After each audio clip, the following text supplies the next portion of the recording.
The scent of freshly baked bread filled the cozy kitchen, mingling with the soft hum of children's laughter echoing through the small house, where Robert and Joanne had created a life brimming with warmth and simple joys.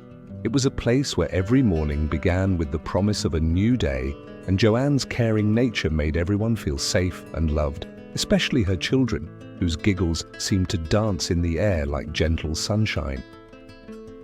Robert dreamed of building a future filled with happiness, imagining their children growing up surrounded by comfort and stability, sharing quiet moments of hope over dinner tables and Sunday mornings.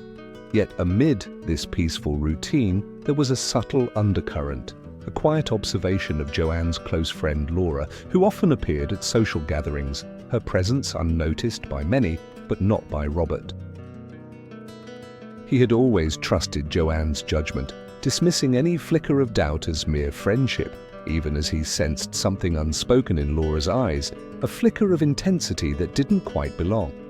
Laura's visits seemed harmless, her laughter blending seamlessly into their family's melody, but Robert's instincts occasionally tugged at him with quiet suspicion, especially when he caught Laura's gaze, lingering just a little too long during conversations, or noticed her subtle, almost imperceptible glances toward Joanne and the children. There was a warmth in Joanne's trust, her fondness for Laura undeniable, yet Robert wondered if he was overlooking warning signs buried beneath smiles and shared secrets. How could he safeguard his family from the unseen dangers hiding behind friendly faces?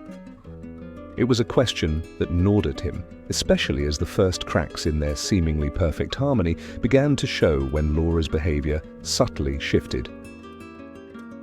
Without Robert noticing, her manner towards Joanne and the children grew slightly more guarded, her smiles a little strained, her words carrying an edge of something unspoken. The quiet tension simmered beneath the surface, hinting at a storm that could erupt at any moment if left unheeded, leaving Robert to grapple with doubts about whom he could truly trust in a world where danger often wore a friendly face. From the moment Joanne's pregnancy became visible in her soft, round silhouette, Laura settled into the role of attentive guardian with an almost sacred devotion, arriving at dawn with pale pink lilies carefully arranged in a slender glass vase whose scent mingled with the faint antiseptic aroma of Joanne's favorite prenatal clinic. Robert watched from the doorway as Laura knelt beside Joanne's narrow bed to adjust a pillow under her swollen back, her fingers brushing the fabric with a tenderness that seemed born of deep affection rather than mere friendship. And he felt gratitude swell like the tide. He remembered how Laura had first offered to drive them to the monthly ultrasound, how she'd insisted on packing extra blankets and a thermos of chamomile tea to soothe nerves and lift spirits. At the time, Joanne's tired smile had been so genuine that his own unease melted, replaced by quiet relief. In the cramped corridor outside the doctor's office, Laura hovered protectively, her eyes bright with concern whenever Joanne winced or reached for the cold metal scanner. She whispered gentle reassurances that seemed to soothe more than just worry over the baby's growth. They spoke directly to some deeper fear he hardly recognized in himself. As the weeks passed and Joanne's steps grew slower, Laura took charge of every detail in the nursery, selecting pastel mobiles and hand-stitched blankets, measuring each item against imagined standards of perfection. Robert admired her effortless efficiency, the way she catalogued every jar of formula and lined each shelf with medical books about neonatal care, her handwriting neat and precise on the labels, marking feeding schedules. But as the circle of her influence tightened around Joanne and their unborn children, Robert felt an undercurrent of tension at the edge of his mind, as though a shadow stretched longer in Laura's presence, although he could not yet say why. On a late afternoon, when rain tapped softly at the window panes, Joanne confessed to Robert that she felt overwhelmed by the sheer volume of advice Laura dispensed, from the way she organized vitamin supplements to her instructions on gestational yoga poses. Laura had been insistent that only her chosen instructor could guide Joanne safely through the prenatal classes, and although Joanne nodded in agreement, Robert detected a flicker of hesitation behind her tired eyes. At dinner that evening, Laura's voice carried a faint sharpness as she praised the benefits of a strict diet, while gently chiding Joanne for a whispered confession that she'd indulged in a slice of chocolate cake. The glow of candlelight danced across Laura's features as she spoke, but her dismissive tone struck Robert like a cold wind. He caught himself brushing away the moment as merely Laura's enthusiastic interest, but a tiny voice inside him murmured that sometimes passion veered into control. The scent of lavender sachets that Laura tucked into Joanne's drawers usually brought calm sleep. Yet on nights when Joanne drifted off only after Laura's lullaby whispered from the doorway, Robert found himself standing vigil with a cup of lukewarm tea, his mind rehearsing the countless ways his friend had woven herself into every routine. He told himself it was natural that a pregnant woman needed a caring companion, but his chest tightened when Laura locked the nursery door behind her, insisting that nothing be disturbed until the morning light. A single afternoon at a routine checkup revealed the most unsettling nuance. Laura had firm opinions on which tests should be run, contradicting the obstetrician's recommendations with a conviction so unwavering that Robert felt a ripple of alarm. He watched Laura's lips purse as the doctor explained the results of Joanne's last blood work, then lean in to suggest a different specialist, someone whose practice she claimed offered superior care for high-risk pregnancies.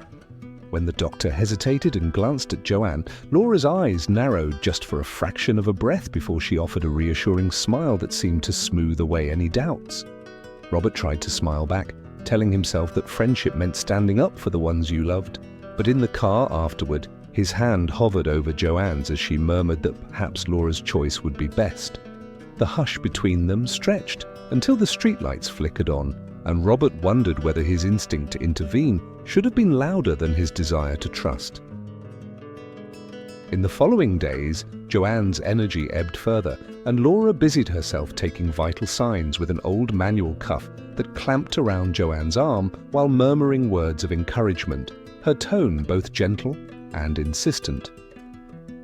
Robert noticed the patterned rhythm of her taps against the metal, like a conductor directing the tempo of a symphony no one else could hear. When the midwife suggested a brief hospital stay for monitoring, Laura countered with a plan to manage everything at home, citing holistic remedies and her own extensive research.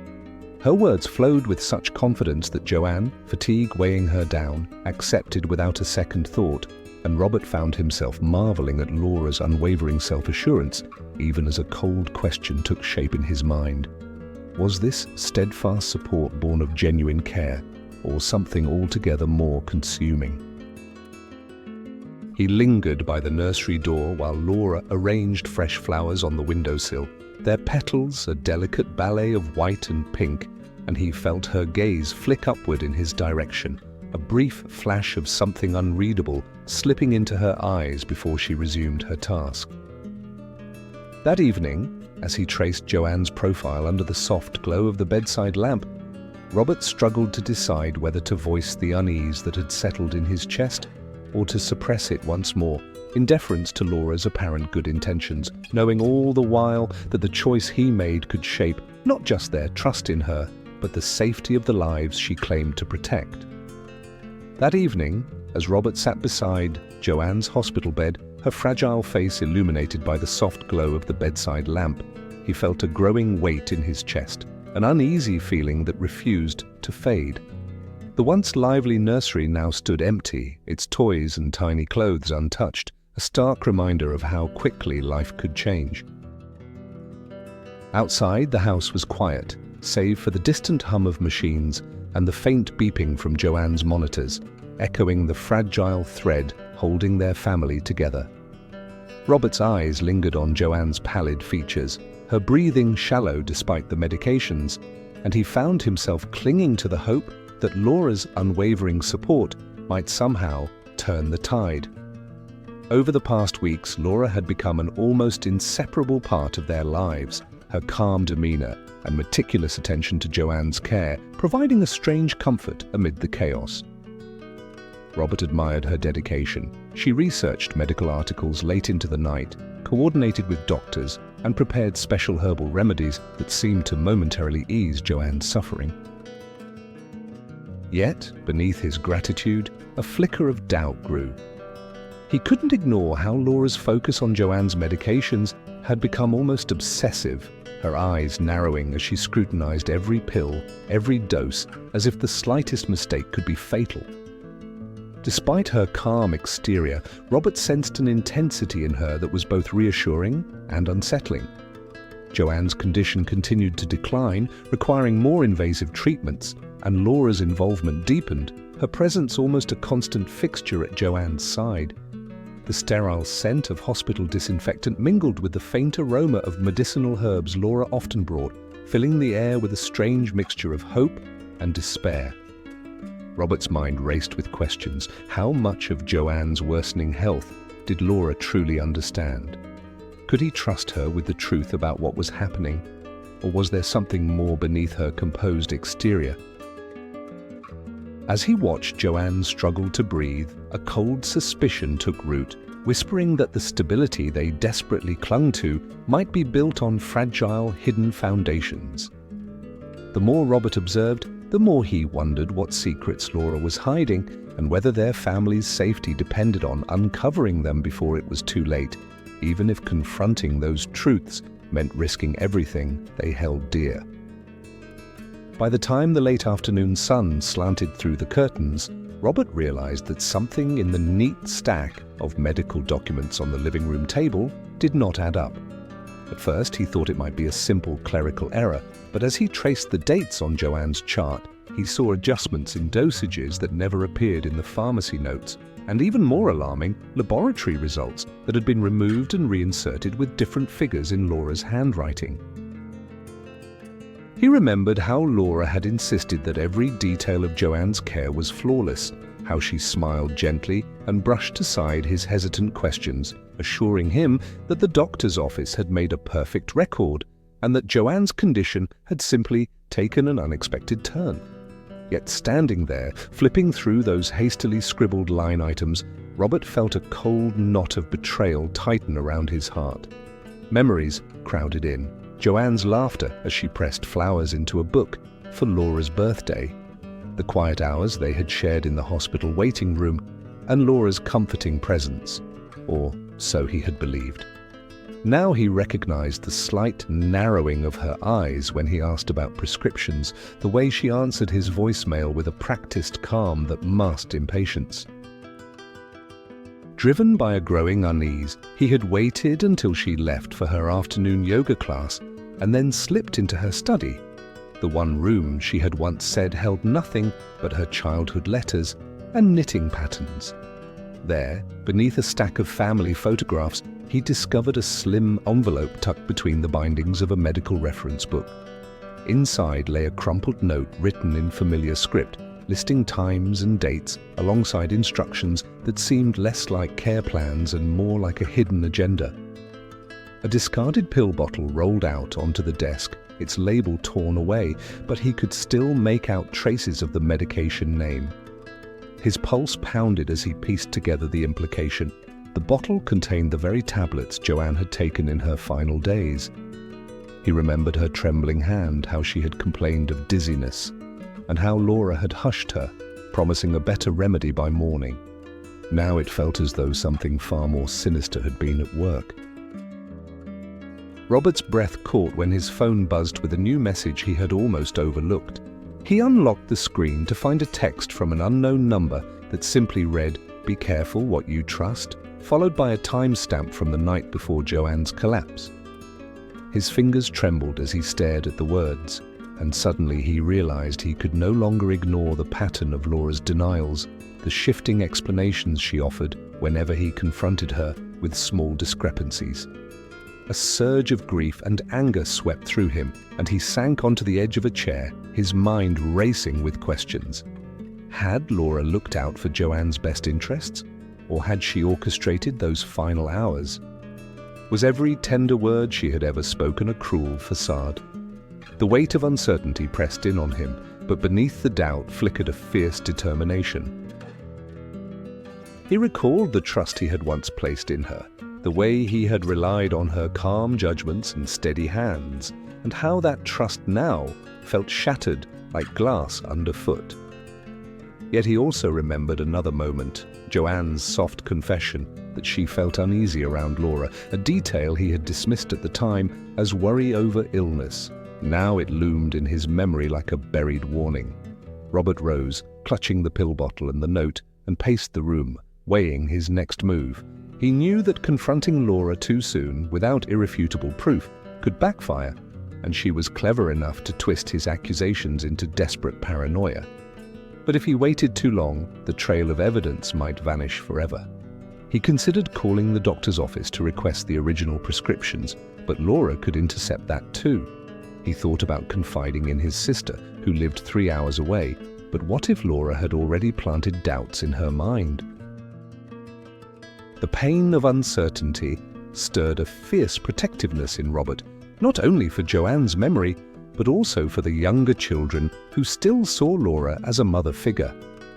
He could not let them live under the same careful deception that had robbed him of the truth once. As dusk settled outside, casting long shadows across the floor, Robert made a decision. He would gather every scrap of evidence he could find before he faced Laura with his suspicions. He would comb through her phone records, search her car for anything she thought discarded, and request the hospital files she could not alter. And only when he held the full story in his hands, proof of every manipulation, every falsified entry, every altered pill, would he confront her, ready to tear away the mask she wore so flawlessly. In that hush of determination, Robert felt a fierce clarity. Uncovering the truth was the only way to honor Joanne's memory, and even if it meant risking the last fragile bonds of family, he could not walk away from the shadows Laura had cast without first shining a light into every dark corner. In the quiet, sterile confines of the small-town laboratory, Robert sat hunched over a cold metal table, clutching a worn photograph of Joanne, as if it could somehow anchor him amidst the storm of emotions swirling inside. Guilt gnawed at him like a persistent rat, and anger flickered just beneath the surface, threatening to erupt with every passing minute as he waited for the toxicology results that could finally reveal the truth. The air was thick with anticipation and dread, each second stretching into an eternity as he silently begged for clarity, for justice to pierce through the darkness that Laura had cast over their lives. His mind raced with fears. What if the evidence pointed to Laura's guilt and shattered the fragile illusion of innocence? Would he have the strength to face the inevitable, or would he be forced to watch everything he loved unravel? He had visited Joanne's grave earlier that day, kneeling beside her headstone, whispering softly about the truth he desperately needed to uncover, his voice trembling with grief and cautious hope. As the results finally arrived, a cold wave of reality washed over him. The toxicology report confirmed digitalis poisoning, a slow, cruel murder that Joanne had endured in silence. The proof was undeniable, and with it, the final shattering of his denial. The evidence was tangible now, Joanne's photograph in his hand, the chilling weight of the truth pressing down on him amid the clinical sterility of the lab. A decision loomed. Should he act immediately, risking everything to confront Laura, or prepare for a legal battle that might take years to unfold? His heart pounded with the urgency of the moment, knowing that justice for Joanne was within reach, but also fearing what might come next. The police had released Laura pending further investigation, and Robert felt the relentless race against time begin, each heartbeat echoing the hope that justice would be served before Laura could cause more harm, before her shadow could darken more lives. The stakes had never been higher, and as he looked down at the evidence, a mixture of grief and cautious hope filled him. This was the beginning of a long, arduous journey toward the truth and the justice Joanne deserved. Late one afternoon, Robert stood in the harsh glare of the evidence room as Detective Jones slid a manila folder across the table, the edges worn from constant handling, and when he opened it, rows of printed text messages spilled into view, each line a cold, calculated proof of Laura's plan to rob him of their daughters for reasons no longer cloaked in any pretense of love. The messages detailed rendezvous points, the whispered names of strangers hired to lie in wait, and the precise hour when the girls were to be lured into a waiting car as if they were mere valuables to be traded. In the margin lay a receipt for a burner phone, smudged with Laura's fingerprints, and next to it, a hotel bill showing the name she had secretly assumed when she crossed state lines. As each page turned, the weight in Robert's chest grew heavier, his heart thundering with panic that mutated swiftly into rage, for he realized with a piercing clarity that this woman he had once trusted more than life itself had schemed to rip away the most precious part of him. Detective Jones leaned forward, voice low and steady, warning Robert that Laura's threats had grown more vicious with every discovery, and that her talent for manipulation was not to be underestimated. She would do anything to regain control, even if it meant destroying him in the public eye or worse, turning his own daughters against him with lies. Robert's hands shook as he ran a finger along a photograph showing Laura's final conversation with the hired accomplice, her expression calm and resolute, and in that instant he understood the full scope of her coldness. Then came the confrontation, abrupt and surreal, when uniformed officers arrived at Laura's rented townhouse and found her packing a single suitcase, eyes rimmed with shock as they read her rights aloud. At first, she denied everything, voice trembling with indignation and disbelief, but under the relentless questioning and confronted by the mounting forensic evidence, from the GPS trail on her phone to the fingerprints on the clandestine contract, her composure cracked like glass. Tears streamed down her cheeks as she confessed, revealing that she had convinced herself they were liberating the girls from a life she deemed unworthy because of Joanne's past. Twisted justification that sent chills down Robert's spine. He watched her slump against the wall, her mascara turning her cheeks into painted rivers of regret, and he felt a strange mix of pity and revulsion, knowing that this breakdown was the raw unveiling of a mind that had strayed into darkness. Standing there in the dim hallway, Robert made a decision to shield his daughters with every ounce of his strength, to rally legal protection orders and call trusted friends to guard the girls until the court could seal Laura's fate. The courtroom was soon packed with faces from every chapter of their lives, and as the prosecutor read through the damning evidence, Robert gripped the pew ahead of him, bracing for the moment he would see Laura in the defendant's chair, the very embodiment of betrayal. He remembered the way her laughter once filled their home, how he had believed in her unconditionally, how Joanne had confided in her sisterly kindness, only to be deceived. Now that bond lay in ruins, irreparable as broken glass, and yet the trial marked the first step toward truth and reparation. Outside the courthouse, the late winter sun glinted off the pavement as Robert gathered his daughters close, promising them a future built on honesty and safety, vowing that no shadow of Laura's treachery would darken their lives again. In that moment, as they walked together toward the car, Robert felt the first stirring of cautious hope. The road ahead remained long and fraught with sorrow, but under the protective warmth of a father's resolve, he believed they could begin to heal. Morning sunshine drifted through the tall windows of the family home as Robert watched his children and grandchildren gather around a low wooden table strewn with homemade pastries and bright paper flowers, their laughter mingling with the soft sigh of wind chimes in the garden. And for the first time in what felt like ages, the house felt truly whole again. At the center of the table, framed in simple polished wood, stood Joanne's photograph, her warm smile catching the light as if she were looking on with pride. Robert had insisted on placing fresh daisies at the frame's base before the others arrived, a quiet ceremony that had become a new morning ritual of remembrance and celebration.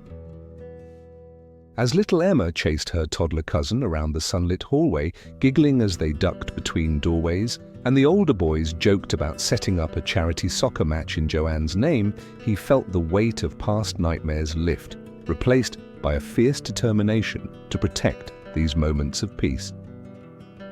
In the weeks since the storm of that terrible night, they had clung to each other, sharing therapy sessions with gentle professionals who guided them through the shadows in their minds, and hosting long evenings of storytelling by the fireplace where every happy memory of Joanne helped stitch together the edges of their broken hearts. Neighbors and friends brought casseroles and offered to babysit, and soon the house overflowed with notes of gratitude and even small donations earmarked for a cause Robert envisioned: a safe home for vulnerable children, a place where kindness and laughter would outshine fear. He watched his eldest daughter, now a mother herself, press her cheek against his shoulder as they spoke softly about the future, their hands entwined to convey a promise that love would always outlast despair. Across the room, his sister gently led one of the grandchildren through a simple dance step they had all learned at Joanne's last birthday. And though the memory struck with bitter-sweet longing, the resulting smiles felt like proof that courage could bloom even from sorrow. Each evening, Robert sat on the back porch with a warm mug of herbal tea, reviewing letters from families whose lives had been upended by tragedy and who looked to his initiative as a beacon of hope. And he thought about how healing was a steady path built by day-to-day acts of kindness, a comforting hug after a nightmare, an encouraging word spoken before school, the promise of a welcoming meal at night. He knew trust would not return overnight, less a gift than a living bond to be woven again through countless true actions. So he taught his children that vigilance need not be cold. Vigilance, but rather a loving openness guided by care and respect. On a bright afternoon not long after, the family gathered in the yard to plant a row of young maple trees in Joanne's honor, each child carefully holding a sapling as Robert poured water from an old-fashioned watering can, the droplets glistening like tiny jewels on fresh leaves. When the planting was done, they stood together, hands clasped in a circle, whispering hopes for these trees to grow tall and strong, their roots reaching deep so that future generations could gather beneath their shade, telling stories of resilience and unwavering love. As dusk settled and lanterns were lit, Robert looked across the smiling faces illuminated by gentle candlelight and felt a fierce pride that whatever darkness they had faced, they had chosen to let compassion guide them forward.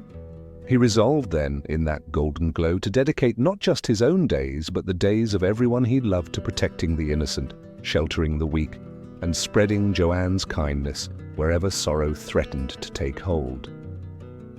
In their shared resolve, there lay a promise that every moment of joy, every burst of laughter, every hand extended in help would stand as a testament to their victory over the evil that had once threatened to break them. And through each small gesture of love, Joanne's legacy would live on, inspiring others to believe that genuine love, when nurtured with trust and unwavering care, could heal even the deepest wounds and shine brighter than any shadow.